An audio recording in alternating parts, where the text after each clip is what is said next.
everybody. Welcome to So I've Been Told. My name is Adam Kramer, and this is my podcast. If you're a first-time listener, I guess some background is that I grew up in Pennsylvania, and I now live in Rochester, New York, and I like to talk to people who are doing cool stuff. And my guest this week is Tony Deppen, and he's definitely doing some cool stuff in the world of professional wrestling. If you've listened to other episodes, you know that I am definitely a wrestling fan. So this is a really fun conversation for me. I've known Tony for a long time, just through DIY punk rock music stuff back in Central PA. So this was really cool. I hope you guys enjoy it. It was, just so you guys know, I recorded this, I think it was over a month ago, so any dates that Tony mentions are probably past. So I apologize. I've just been busy with other stuff. I give that disclaimer at the beginning of every episode, so I'm sorry for repeating myself. Anyway, hope you guys enjoy my conversation with Tony. Hello? Hey, how's it going, man? Good, how are you? Good, you can hear me? Yeah. Okay, awesome. Might be a little hard to hear me. My voice is a little hoarse from this past weekend, so if there's times that my voice starts to shoot down, it's not because of connection, it's just because my voice sucks. Alright, weird. So, I don't know if have you listened to any of my other episodes? Probably not, but I'm just curious if you have. I had no idea you had a podcast. If I would have seen promotion, I would probably listen to it. So. Okay, weird. Yeah, I've been, basically what I do is, you've heard, I'm assuming you listened to the Jeff Cannonball episode of Turned Out a Punk, since you guys are friends. Yes. Basically, I heard what Damien was doing with that podcast, and was like, I should basically rip him off and do the same thing with people I know that are doing cool shit. So that's basically what I'm trying to do. That's cool. Yeah, man. So, I mean, really, I don't know you super well. We've kind of known each other in passing for a long time, but I don't know you real well. And my first time meeting you was kind of in that weird little punk scene in Schmokin. So, what was, well, if that's cool, we'll talk about music for a little bit too. That's fine. Awesome. Person's cool with that. Yeah. So, what was your introduction to like punk and underground music? Probably in 2001. I went to the beach with a friend of mine, and his cousin was really into punk music. I can't remember what I was listening to at the time. I think maybe like All American Rejects or something like that. Mm-hmm. And he started playing me Anti-Flag and the Casualties, the Exploited and stuff like that. And I really got hooked on them, like just the anger and the emotion that was through the music. Mm-hmm. So I started listening to that a lot, and then around 2002, the same friend I went to the beach with, he said that the Trevorton VFW was holding this show with PHK and Operation Blue Hawk and all those bands from earlier that time. Yeah. He's like, we need to find a ride out there. So we went out there, and it was just a whole new world for me because I wasn't used to this, because there's like circle pits going, people moshing like crazy. They'd punch their friend in the face and then pick them up and hug them right afterwards. It was awesome to me. I had no idea what to expect. So I was kind of taken back, but also in the same sense, I was just like amazed by the unity that was brought through these kids. Like there's Brandon Hart, who had a 7-foot freaking mohawk, and then there's just Eric Ruzicka, who looked like a normal kid, So it was cool that everybody was just friends no matter what. Yeah. Cool. Now, when did you start playing in bands? Because I know there's some of that happened a few years later. I think 2005. Roughly. One of my best friends, Andrew Kovaleski, Cov, as you know him, mm-hmm. He was in so many bands for so long, and he was in the Arsenal for a while, and they started pretty much fading out altogether. Like, they all started having their differences, and they all wanted to do different things, and he wanted to keep going, and he knew I played bass. He asked me if I wanted to play. I was like, hell yeah. I always wanted to be in a band with Drew, because it's great to be in a band with your best friends. Yeah. So, about 2005, I practiced with them, and then we started playing a bunch of shows and just went off from there. Awesome. Now, how long was the Arsenal a thing before you joined? Because I don't even realize that it went back that far? 2004 is when they played their first show, but they were practicing and doing stuff in 2003. Cool. I was at one of their first practices, and I was just like, they played their first song, which was Rules, and the first thing I said to Drew, I was like, damn, you guys are fucking fantastic. I was like, I'd love to be in a band like this. Dude, that's awesome. Who were the original members of that band? Well, Robert Hickson was the singer, Steve-O, as everybody called him, Aaron McGuire was the bassist, Okay. Cub was the guitarist, and originally the first drummer was Matt Adams, but then something went down that he couldn't practice enough, so they got Ryan Moroz to be the drummer. Okay. Cool. And how long did the Arsenal do stuff? We split up in 2012. Okay. Because I remember this is there, you know. Yeah. I remember there being a lot of different members and all that. Yeah, Drew and I were like, after Steve-O left, Drew and I were the most consistent members over time, because I was in it for 6 years, Drew was in it since the inception, and then over time, you know, some people would come, some people would go, so. Yeah. Did you guys was it mostly just like Pennsylvania shows? Did you guys do any touring at all? We never had the opportunity, like, we'd always, like, you know, the trade shows that everybody would always talk about. Yeah. And I'd put on shows, and I'd let these bands play, and then come time to reciprocate that, they'd be like, oh, we don't have anything for you, man. We don't have anything for you. It's like, okay, you can go to hell. But we played all over Pennsylvania, at least, so that was cool. We got to play with some bigger bands that I looked up to, so it wasn't, like, crazy like how some bands do. Like, they tour all over and all that fun stuff, but I had a hell of a time with it. It's so much fun just playing random shows and meeting random people and striking up conversations. For sure. And I'm friends with people that I met from being in the band still to this day, like, just from playing. I remember the guys from Arsenal Mayhem.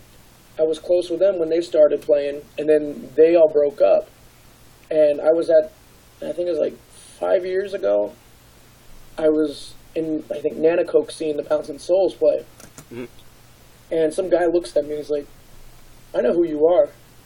And I look at him, I go, oh shit, it's Bob. And Bob was the bassist of the Arsenal Mayhem, and that was the first time I've seen him in 7 years. Yeah. And then the same with their drummer. They were playing with Anti-Flag, because he was in a band called One Win Choice. And they played with Anti-Flag, and I was there.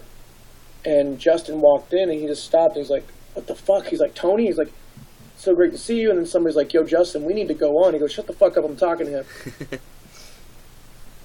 That's awesome. So, the shows you were booking, where were most of those at? Well, when the Capitol was running, I did, like, I think 2 shows at the Capitol. I think I did 2 shows at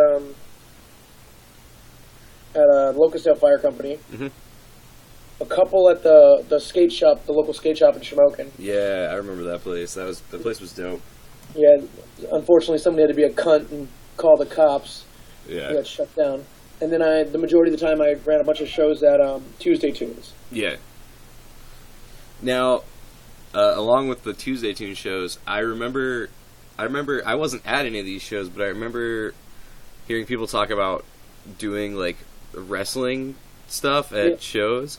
I honestly don't know anything about that. I was at, like, almost all of those Tuesday Tune shows, but I didn't make it to those, and I wasn't interested in wrestling. I got back into it over the last couple of years, but at the time I didn't know anything. So what were those shows like? Well, that was just because I was backyard wrestling at the time, and, you know, like, I noticed in the local scene that all the shows were the same. It was, you know, the same bands every month, or whatever the owner of Tuesday Tunes liked at the time. That was what was there, and I wanted to do something different. And somebody called me up and like, hey, do you want to run a wrestling show? And I said to him, I was like, do you realize that in the state of Pennsylvania you need a lot of licenses and insurance to run a wrestling show? So I thought to myself, and I decided to pretty much circumvent the law, and I decided to promote music because I was under the business license of Tuesday Tunes able to run because it was under Jess's umbrella. Yeah. So I decided to just post all the bands and then just kind of like in the smalls, like there will be a wrestling show as well. And we did, one band would play and then a match would happen, so on. Like I think we did like 4 matches, I think it was. So I think it was like 5 bands and 4 matches. Oh, that's so cool. What bands were playing those shows? Oh, shit. I think Already Gone played. I'm almost positive. The Cum Shots, which was a band that Drew and I were in a long time ago. Mm-hmm. Like, it was just pretty much a straight 80s hardcore band. We didn't have any crazy riffs or anything. It's just like 4 chords. There we go. Cool. God. I think the Arsenal was on one of them. I can't remember the other bands that were on it because that was like 7, 8, 9 years ago. Holy hell! Yeah. Yeah, I was just putting bands on. Like if somebody asked me and like they're different, I'd put them on. I never wanted to have the same style of music on the entire show. Yeah. Dude, I thought that was a good philosophy to take because a lot of people just wanted to have the same style on, and I feel that you're generalizing and you're making your clientele such a small base that you're not going to get a great turnout.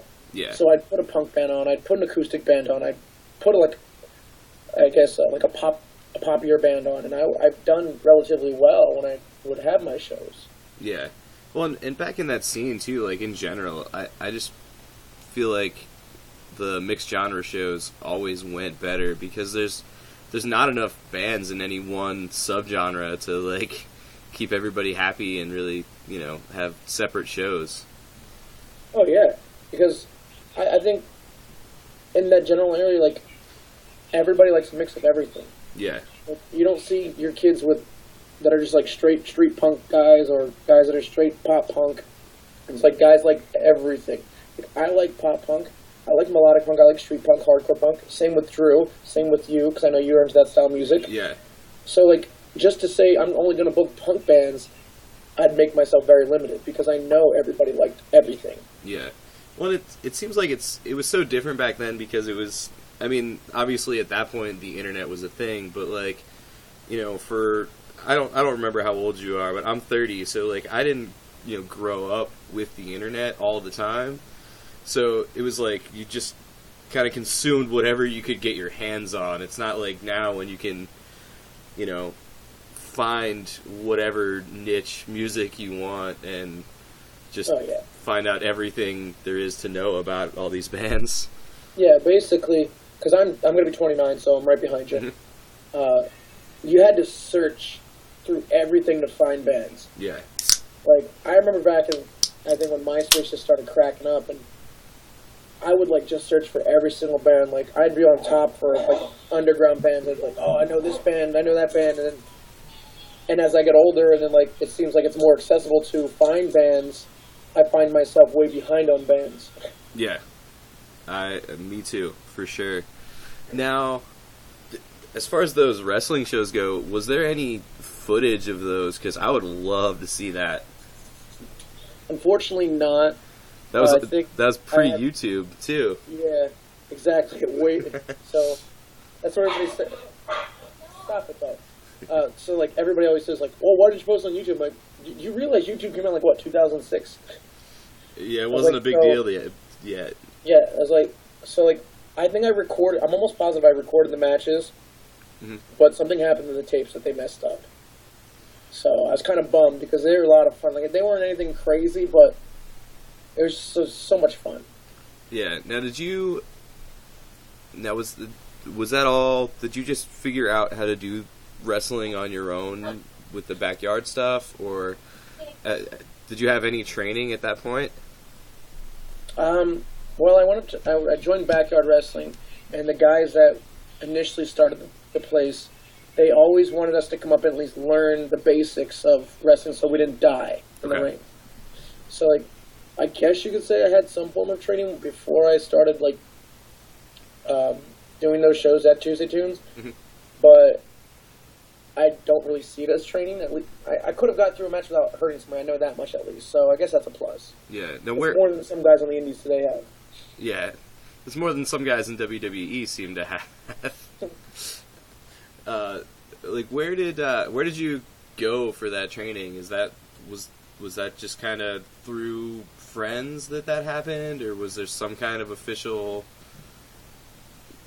thing? Well, the first training, the set of training, was just going up to the backyard where the wrestling was at, and they would be like, okay, guys, on Wednesday we want to meet up here. We're going to learn everything. We're going to go through stuff because the guys that were up there prior, they had training in wrestling. Like, they were trained, so it wasn't like the blind leading the blind. Yeah. It was just like, the colored blind leading the blind, pretty much, at least. Colored blind. Because they weren't fully trained as well, but they had more training than I did. Yeah. So, we'd go up, and after, maybe on, a Wednesday, and then we'd go through what they want to go through, and then on maybe, a Thursday and Friday, Cub and I would go up on our own and just train, because we really wanted to get good at what we were going to do. Yeah.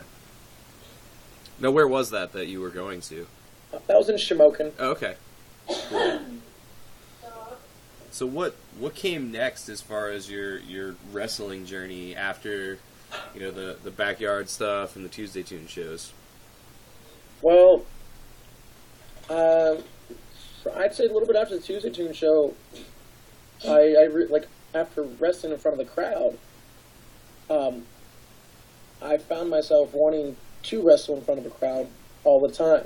Mm-hmm. So there's a local training facility in Mount Carmel. It's called PCWA. Okay. And my friend Andy Harner was training people there. So I decided to jump on it and come in and train, because I wanted to do this, and I was going to do it the right way. Mm-hmm. Cool. Now, from there, when did you start, and where were the first matches that you wrestled? Where were they at? And I know nothing about, my knowledge of indie wrestling is super basic. I mean, I'm the guy who I'll watch all the WWE stuff. I'll watch when there's big other stuff going on. I watched Wrestle Kingdom this year, and I listen to The Torch every day. So I'm not I know some stuff, but as far as I'm not as basic as some people are. But I don't have a lot of knowledge about indie stuff and how it all works. Well, my first match was September 11th of 2009. Okay. And I believe it was September 11th or 13th. I don't know. I can't remember. I know it's one of those dates. Whatever the one, it was a Sunday. But it was in a battle royal. We were the opener, and so in battle royals, you're told not to do much. So it wasn't anything spectacular. And I remember I wanted to go. I was like, I don't give a shit if someone tells me don't go out there and do anything. So I went out there and I did some stuff. Mm-hmm. And I got yelled at when I came back. Mm-hmm. So I was like, and somebody walks up to the person like, shut the fuck up. Don't talk to Tony that way. So I was just like, okay, cool, whatever. This is how wrestling's going to go. Who knows if I want to be in here for that long. But that was just somebody being salty about things. Mm-hmm. And then that was at PCWA. That was in Mount Carmel. Okay. So then after that, I wrestled up in Tamaqua at a place called EGW. I wrestled my brother, and that was the first singles match I got to do, which was cool because back around the time when I started wrestling, you didn't have opportunities to wrestle in singles matches your first year wrestling. And if you did, it would be a squash match. Okay. Compared to now, kids, they have CZW's Dojo Wars and all these studio tapings that places are doing. They're getting great exposure and great experience in their first year. And I'm kind of envious of what they're able to get during their first year compared to when I was in my first year. I just got the drizzling shits. Mm-hmm. Cool. Now, you're wrestling. What are some of the promotions that you're wrestling for now? Currently CZW, which is Combat Zone Wrestling. Mm-hmm. One Point Wrestling, which is based out of New Jersey. I'm currently their champion. Awesome. As well as True Wrestling. Legacy Wrestling down here in Manheim, Pennsylvania. I just wrestled in Canada last week, or the weekend prior to that, at C4. I'm in Tier 1 wrestling in Brooklyn. Okay. Did you get some poutine while you're in Canada? Yeah, I don't understand the hype. It's just French fries with gravy on it and cheese curds. I don't know, man. It's pretty damn good. No, I'm not saying it's bad by any means.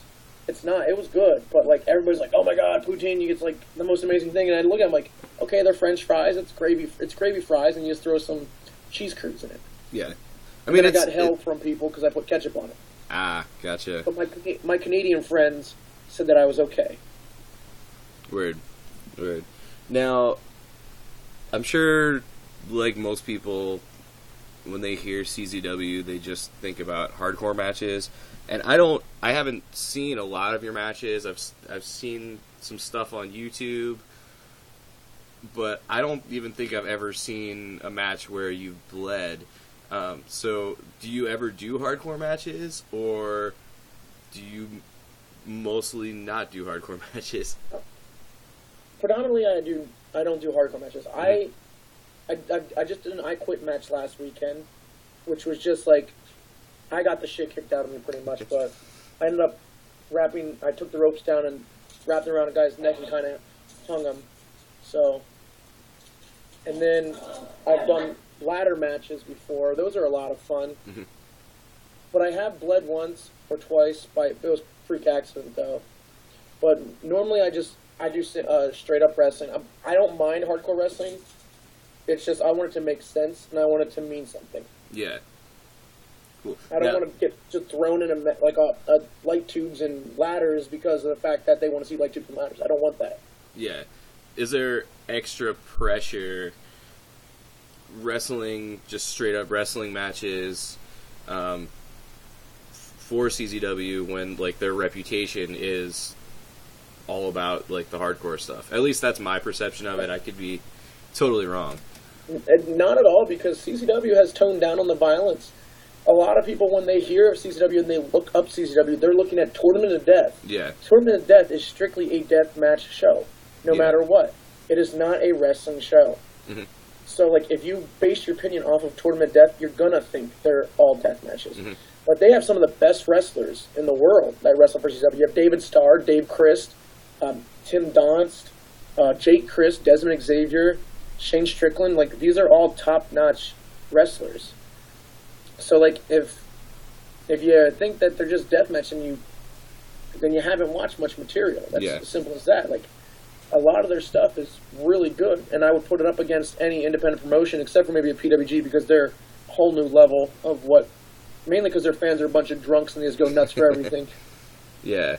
Cool. Yeah, I mean, I just don't know. Like, I watched that Tournament of Death documentary, and I've seen some stuff here or there, but so I'm just kind of assuming that that's what the perception is. They have about one death match a show. Okay. And then about 7 or 8 other regular matches. Yeah. Cool. Well, I mean, the match that I watched, I can't remember what I told you. What was the name of the pay-per-view? Awakening. Yeah, dude, your match was awesome. Thank you. And I basically saw it, a stream of it online, and I was just like, I'm going to check this out because I know the Deppen's wrestling for them, and I didn't watch the whole card, but your match was awesome. Thank you. I was really happy with that match because I worked very well with Tim. So. Yeah. Very cool. Now, going back to the music thing, do you think you'll ever step back into that world of playing in, punk bands or DIY bands? And how does that, in your viewpoint, what are the similarities between the two things? Like wrestling and music? Yeah, like wrestling and like, punk rock and all that.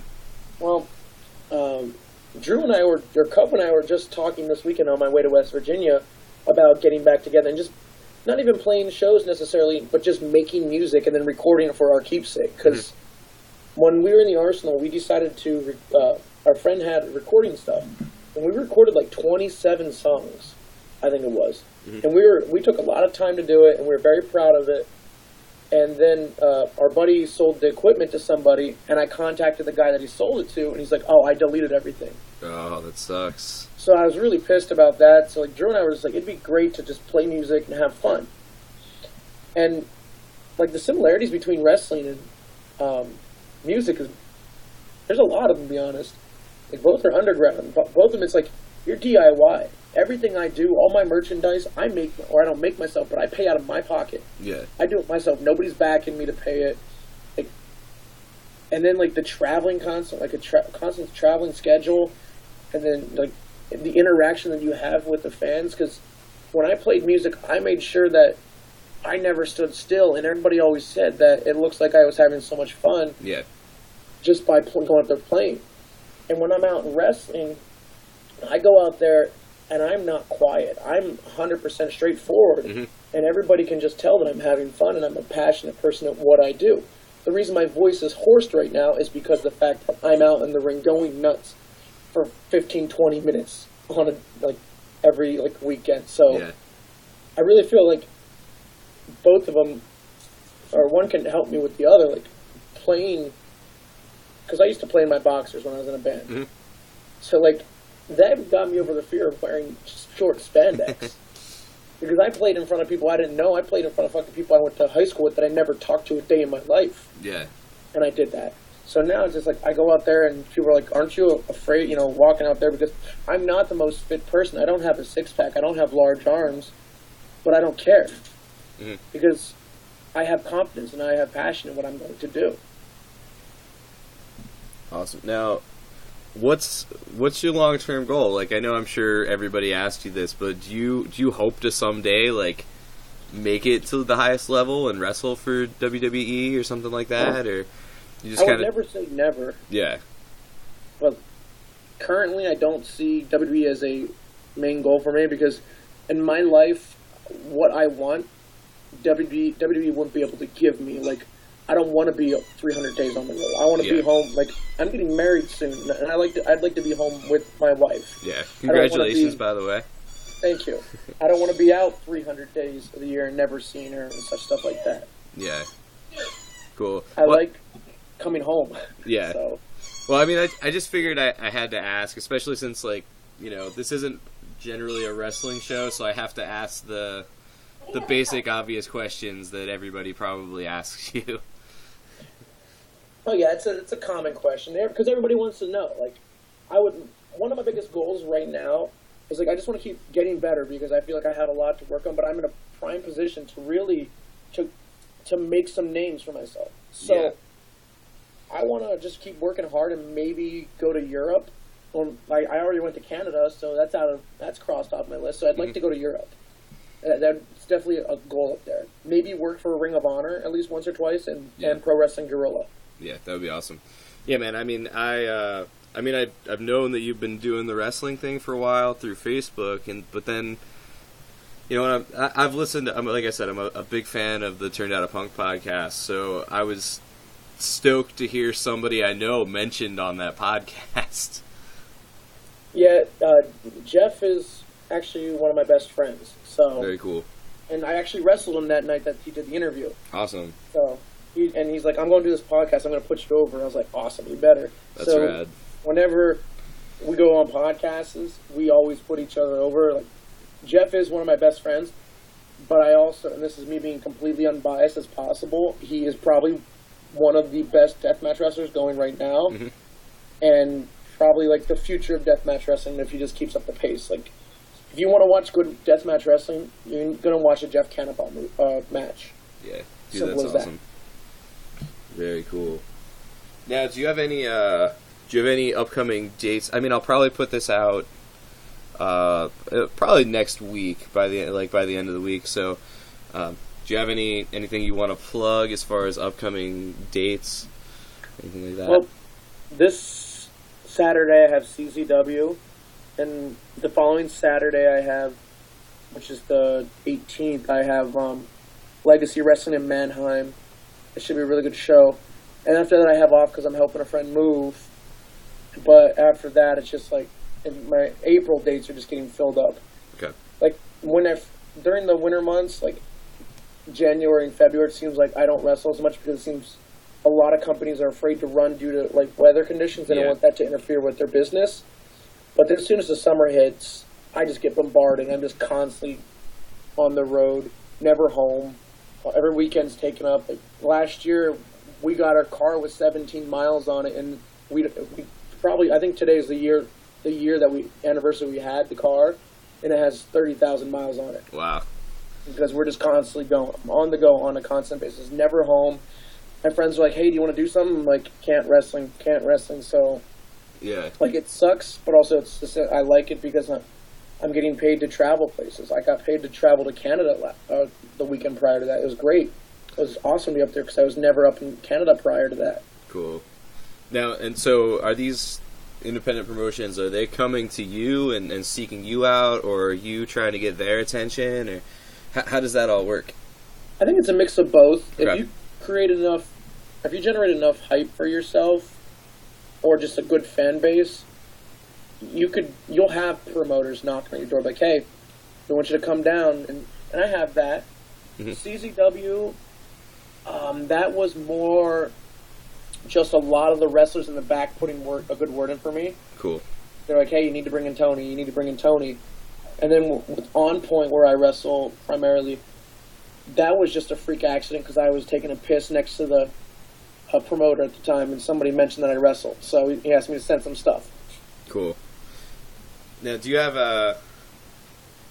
like anybody that you haven't wrestled at any level that would be like dream matches for you? Definitely Chris Hero. He's one of them. I know that much. Mm-hmm. I'd love to wrestle with him because I've been a big fan of Chris Hero for 13 years now. Other guys that I would like to wrestle,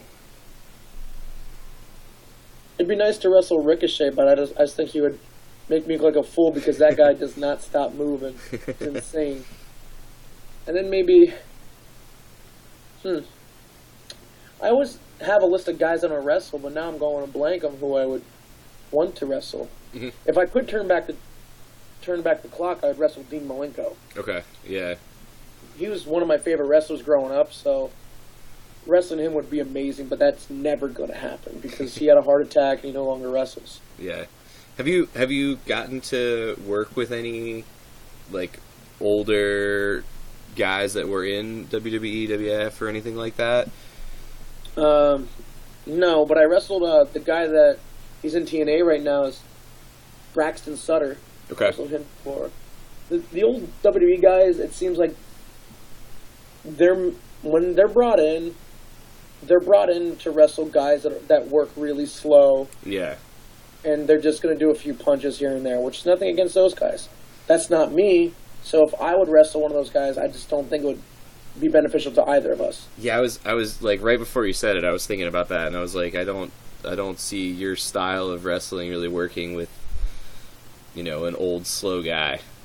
Yeah, like I've been on shows with all those guys, and some of them are very nice, some of them are complete douchebags. Yeah. But I actually have no desire to wrestle those guys. I would like to learn from them, but not be in the ring with them. Yeah. Do you, for the most part, keep up with the current WWE product? I try to. I was watching a little bit of Fastlane, and I realized that the entire pay-per-view was kind of bad. Yeah. Except for like 2 matches. And then I watch Raw occasionally, but I never sit through the whole thing because I get bored.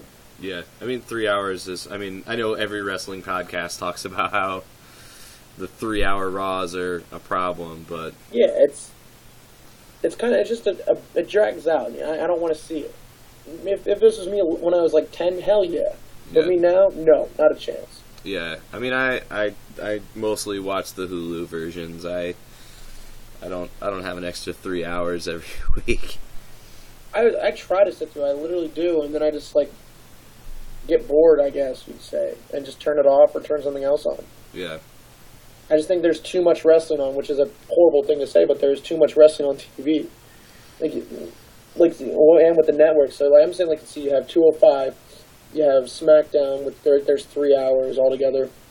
3 hours for Raw, an hour for NXT, and then if you have a pay-per-view, like, you're looking at like 12 hours plus. Yeah, and that's week. just WWE. Like, that's not even, like... That's not TNA. That's not if you're keeping up with ROH, New Japan. Lucha Underground. Yeah, Lucha. Yeah, I forgot Lucha Underground. They're doing the Netflix deal. So, yeah, I'm actually excited about that because I didn't really keep up with it. Well, I don't have cable, so I haven't been able to keep up with it. So I'm excited to get caught up on that. Oh yeah, me too. I never got a chance to really watch it because it was on. I forget where. I think it was on YouTube or something. Prior, I can't remember, and I just never bothered watching it. But if I'm sitting down one day and I'll put on Netflix, I'll watch it. But I never really would seek it out. If I saw matches, like single matches, I would put them on, and what I saw I really liked. So it'd be cool to watch the entire thing. Yeah, it's a lot of fun. Like everything I've seen on it, just has a very different feel than the WWE stuff. It has its WWE like moments where it's just like outlandish, but I feel it backs it up as well. Like it's just not completely far fetched. Yeah. Awesome, man. Well, thank you so much for taking some time out of your schedule to talk to me, and I hope that people hear this and they check out your matches. And most of my listeners I have a lot of listeners back home in Pennsylvania. This is on, Chris Decker. Yeah. This is on his podcast network. Oh, really? So, hi, Chris Decker, if you're listening. Yeah, I'm sure he'll be listening, especially since it's, not just a random Rochester musician on my podcast for once. Yeah, and also tag me in the post when you post it, and I'll retweet it and read everything and get some listeners from my end, from like the wrestling circle, because most fans, if a wrestler does a podcast, they like to hear and they like to dig deep into somebody's personal life. For and sure. Not a lot of people know about me playing music. It's not something I talk about a lot because nobody brings it up. I've talked to people about it. Like this past weekend in West Virginia, a guy and I were shooting the shit about a punk rock, and because he's like a second grade teacher or something like that, and he just goes to deathmatch shows and loves punk rock. So I was like, well, I love deathmatch wrestling. I don't do them, but I love it and I love punk rock. So we just had a solid hour conversation. So I feel this might, bring some new people onto your podcast because they would like to hear more about just wrestling from me. Yeah, that's awesome. And I mean, I really like our whole, I don't have to tell you that area where we're from, it's so strange and kind of depressed. So to hear about people from that area doing big cool stuff is really exciting to me. So yeah. I'm stoked to hear about what you're doing with CZW and all the other promotions, and you don't, if you're sitting at home in Shamokin or whatever, like, don't think you're stuck there. Like, you can still do cool shit. Yeah, you can do whatever you want as long as you have the drive and ambition for it. Like, I'm not where I'm at currently because I was like, you know what, maybe it'll come to me. No, I went and grabbed it. Yeah. Like, I'm very fortunate throughout my life that I was able to do cool shit, like playing music. I got to play with bands that I never thought I would get to play with. And then with wrestling, I'm on shows with guys that I looked up to when I was like 12 years old watching independent wrestling. So, like, when I've wrestled some of those guys too, which is even crazier for me. So just, like, if you set your goals high, just go for them. Don't be afraid to set your goals high either, because people are afraid they're going to fail. I've failed. I've had people tell me I was never going to do anything with wrestling. And they're the guys that are working one show a month and making $5. Whereas I'm sitting here and I haven't been in the red with a wrestling show, so I haven't lost money in the past year. I'm making money. It's nice. Very cool.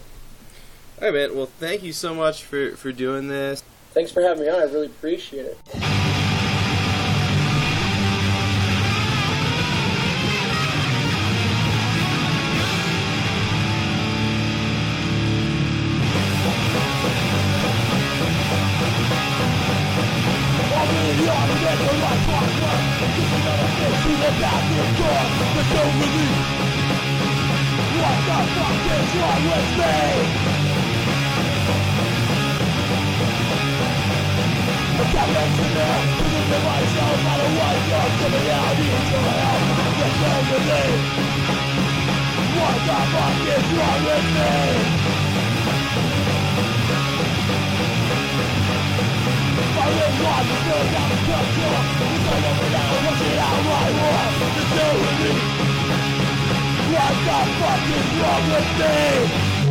You just heard No Relief by The Arsenal.